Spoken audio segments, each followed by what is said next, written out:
Hello and welcome! In this video, we're going to learn how to make good roundings at the top mark. This is the first of a two-part series. In this video, we're going to focus mostly on solo roundings. In the second part, we'll add other boats. Now let's start with the basics. As we're approaching the mark, there are two important imaginary lines to be aware of.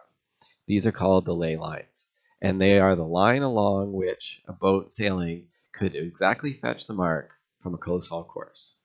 The starboard ley line represents the course that a boat on starboard tack would take, and the port ley line is the course that a port tack boat would take. The ley lines are important because you do not want to sail past them, since that would result in sailing extra distance. The extra distance you sail is actually twice the distance you go past the mark, because you sail once away from the mark and then again back towards it. So this can be quite costly. In one-design boats, everyone sails at more or less the same speed. So the easiest way to get ahead is to sail less distance. You don't want to get to the ley line too early, though, because the wind could shift, causing you to sail extra distance even though you didn't intend to.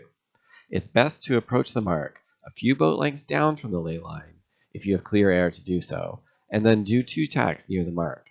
With this method, you guarantee you won't sail extra distance. Remember to plan ahead, though, by looking at which boats are even or close with you, and if it's shaping up to be a congested area, tack a little earlier to keep clear air. You should always adjust your controls to the extent that you can before rounding the mark, ideally about 2 to 3 boat lengths away.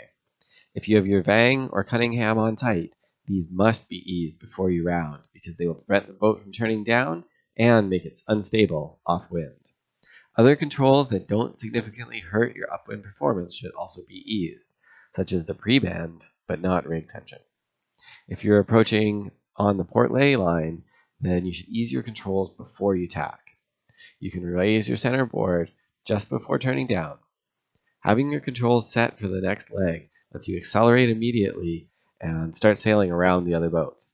This is a huge advantage relative to a sailor who adjusts her controls after she rounds, and it's often possible to easily pass such a sailor without even her noticing, because she has her head in the boat.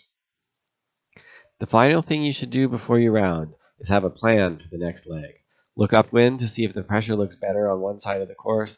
Think back to what worked on the beat, and maybe there was something on the course that had better pressure or a shift that you can take advantage of. When sailing downwind, you want to sail away from the next shift. So if you expect the next shift to be significant, incorporate this into your strategy. These are some things to think about, but we'll cover strategy more in another video. What should you do if you're sailing towards the mark, but you don't think you'll make it around? Don't try to point at the mark. If you point too high, it will actually make your problem worse, as the boat will slide sideways.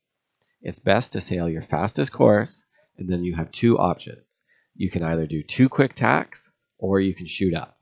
When you shoot up, go as fast as you can, and then gently turn the boat head to wind, using your momentum to drive into the wind. Then turn back around the mark. If you're not going to make it, you can always turn it into a tack.